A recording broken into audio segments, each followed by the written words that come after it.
Hi everyone, we are Group Kant. My name is Yang Gaoyu. I'm Hao Jiazhuo. I'm Ou Ju I'm Lu Zhenjun. I'm Channel Justin. I'm Ong Song. I'm Zhang Hongxian. I'm Sun Yuquan. I'm Yu Yixuan. I'm Brian Yong. Today, our video will explore fandom culture from a philosophical perspective. Now, let's get started. In today's era of rapid economical and social development, people's spiritual and cultural lives are unprecedentedly rich. The emergence of more and more moves, celebrates, or functional universes has attached the public attention, and fandom culture has gradually become popular among the public.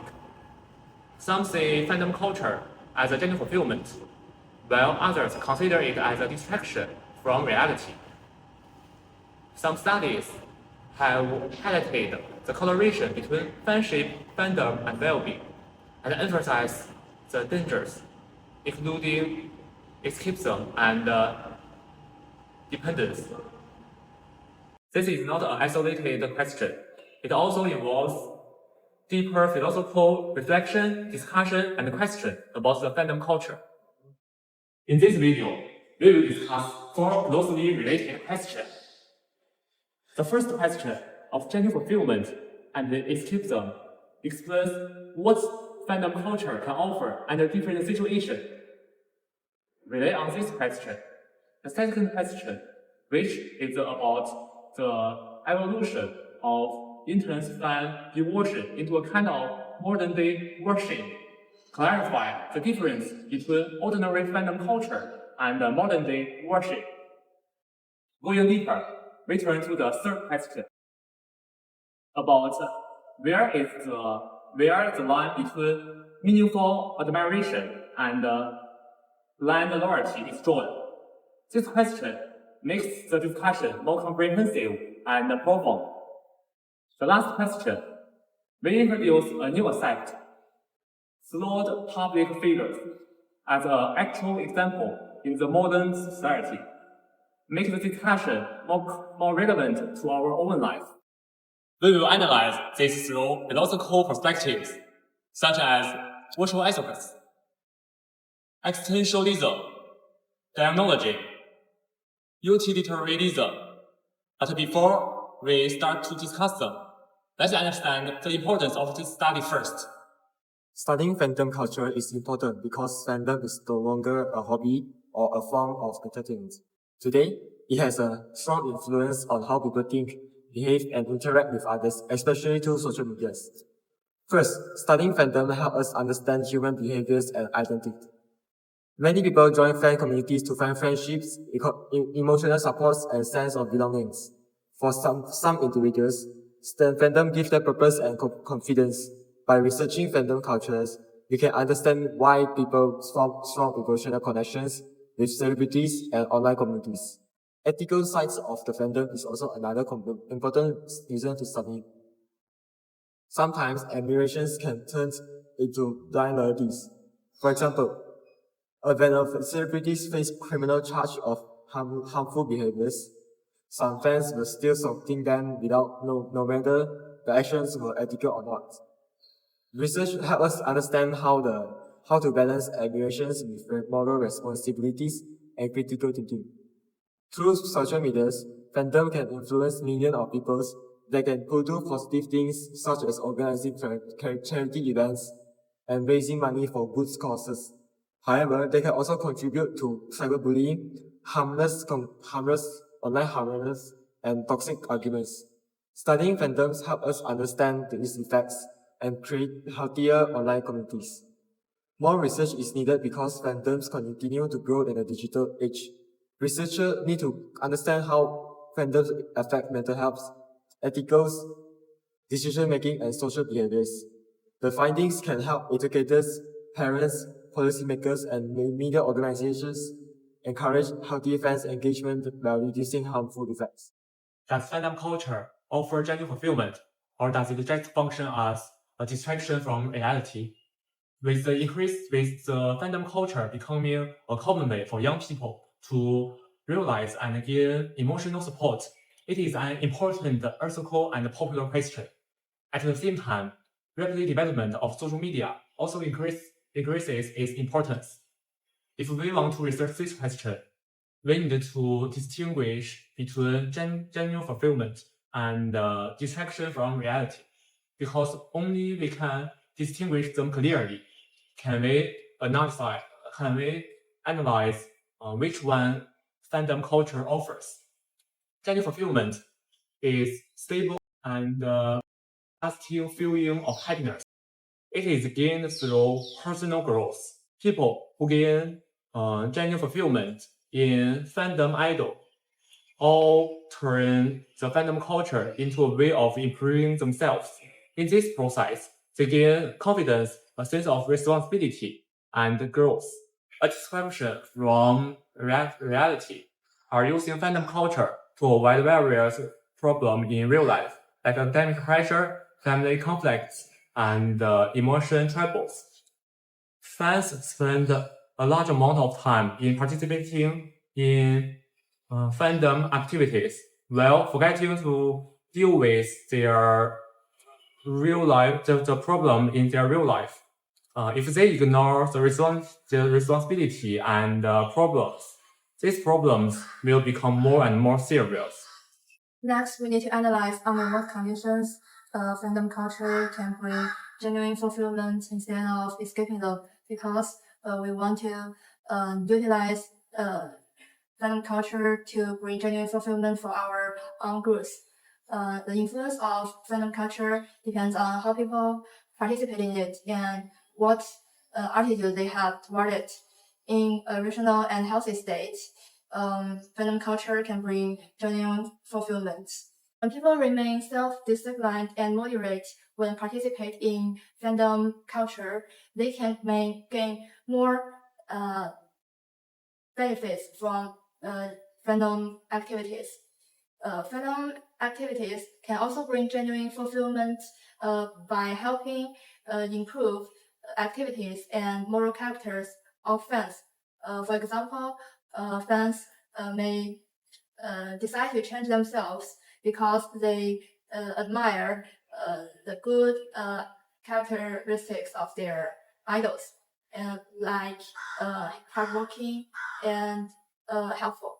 In conclusion, fandom culture can bring both genuine fulfillment and a way to escaping from reality. The final result depends on an individual's attitude and behavior. Genuine fulfillment comes from rational participation, self-improvement, and healthy relationships. On the other hand, if people use fandom culture to avoid responsibility and real-life problems, they are falling into a state of escapism. In the last section, we explored whether fandom offers fulfillment or escapism. Now we go deeper. Can intense fan devotion turn into a kind of modern-day worship, and how does it affect our judgment? Ordinary fan devotion is a healthy hobby, rational application of work, proper distance, not consuming your whole life. But modern worship, by contrast, is blind obsession. Idols are deified, mistakes are ignored, and objective judgment is abandoned. Some psychologists, like Meltby, see this as pathological. The core difference is whether we keep rational and independent thinking. What causes this shift? Three main forces. First, an identity crisis. Sartre's existentialism says we must create meaning in a meaningless world, which is a lonely burden. Fan communities offer instant belonging and purpose. As someone said, the idol becomes a substitute for something missing, a secular god. And second, the digital algorithm. Platforms feed you more of what you like, step by step turning enthusiasm into devotion. Third, consumer capitalism. Brand encourage intensity. More devotion means more spending, and spending reinforces devotion in a closed loop. When devotion becomes collective worship, personal moral responsibility shifts to blind group loyalty. This contradicts virtue ethics. Aristotle stressed temperance, prudence, and justice. In extreme fandom, these virtues are discarded. Take Session fans.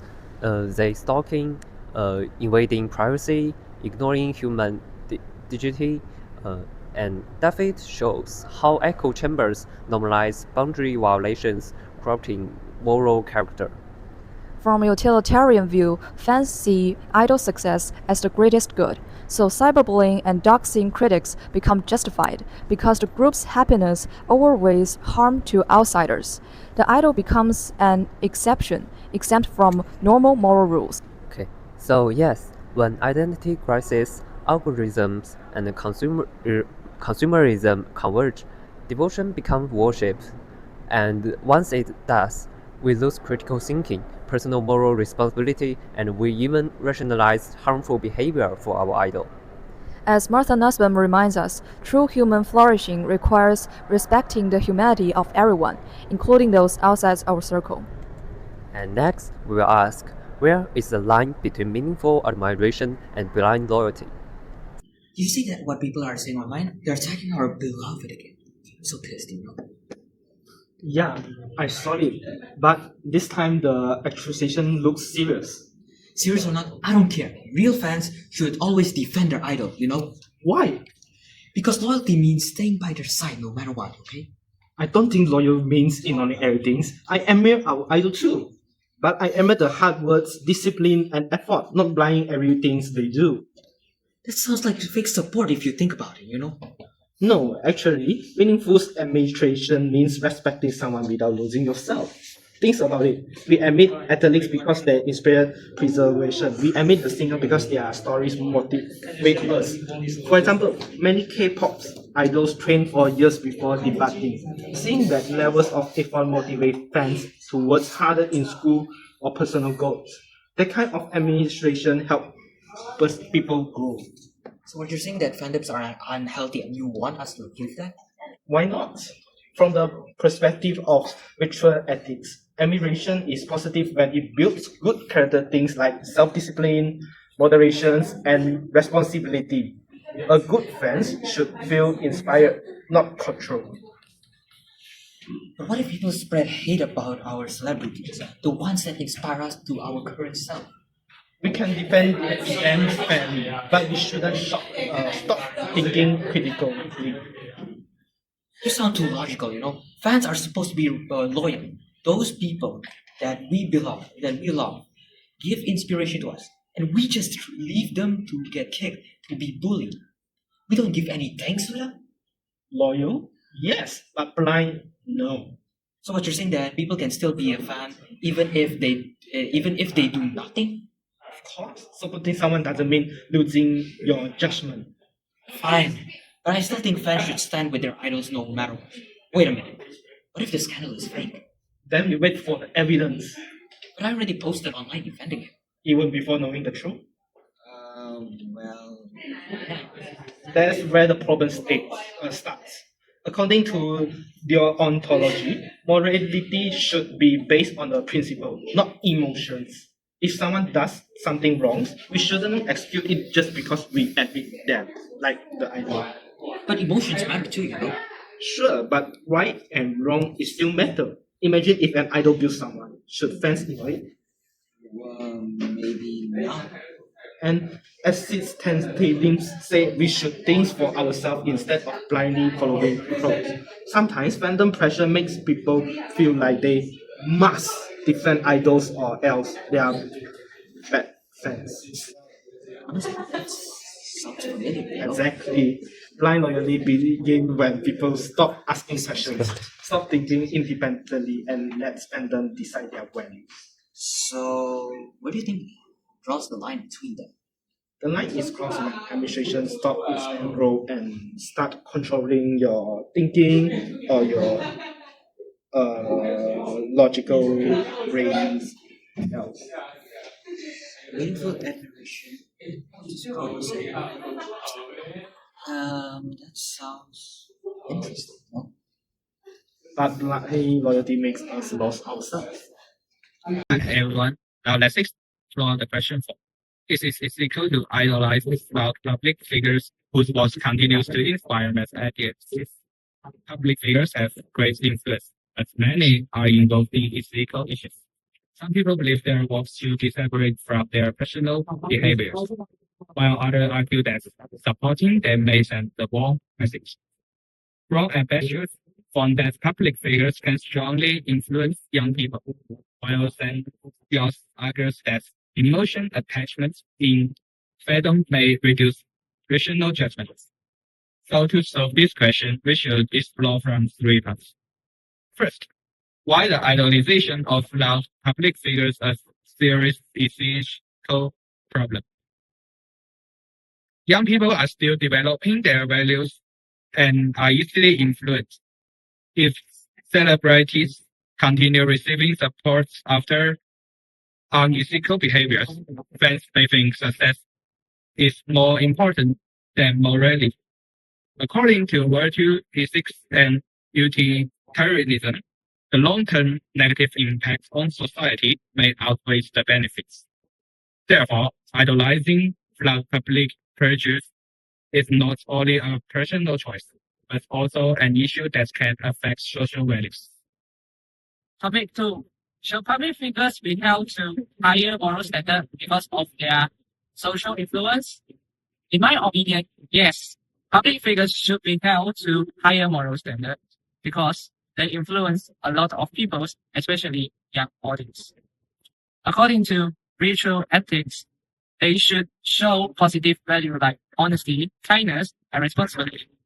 Deontology also suggests that they have a duty to use their influence wisely.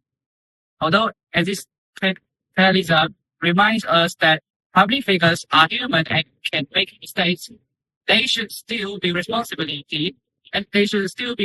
for their actions because their behavior can affect many people. Therefore, I believe public figures should be held to higher moral standards. Topic 3. Can we separate flawed public figures from their inspiring works? In my opinion, we can appreciate a person's work while recognizing their mistakes.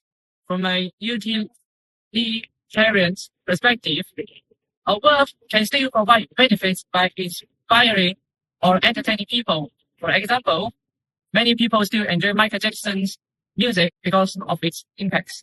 However, deontology reminds us that we should not ignore unethical behavior. Society should also consider accountability and responsibility. So, while a person's works may still have value, we should think carefully about the ethical issue involved.